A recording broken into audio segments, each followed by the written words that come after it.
Hi guys, welcome back to my channel, Edmund Mindaros, and for today's quick tutorial, and I'm going to show you guys on how to set or change your default web browser to Microsoft Edge in Windows 11 or Windows 10. Alright, so without further ado, and let's go ahead. So all you have to do is to open up the Edge browser, and then dito lang sa top right corner, and then i-click mo lang tong 3-dot icon, and the next step, ay kailangan mo lang select dito yung settings. And then dito sa settings ay kailangan mo lang i-select dito yung default browser. So i-click mo lang siya.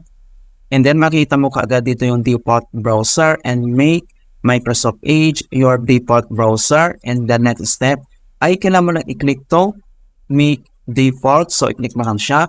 At madadirect tayo dito sa ating Windows settings. Okay? So dito sa ating Windows settings ay next step dito lang sa right side ay makikita mo dito yung make Microsoft Edge your default browser, and then kailangan mo na i-click to set default. So i-click mo lang siya, and ganun lang po kasimple mga kaibigan. Okay, so and if you wanted to go through Windows settings instead of going through the Edge web browser, so ang next step na gagawin natin ay close lang natin dito.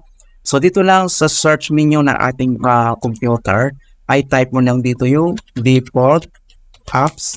And then next, click mo lang itong open. So dito sa default apps, dito lang sa search app, ay kailangan mo lang i-type dito yung Edge. And then pop up itong Microsoft Edge. And then next step, ay kailangan mo lang i-click itong Microsoft Edge. And then kailangan mo lang i-click itong set default. Okay, so click mo lang siya. Ayan. So ganun lang po kasimple kung paano tayo mag-change ng default browser to Microsoft Edge.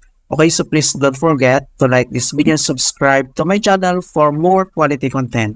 Thank you guys, and see you in my next tutorial.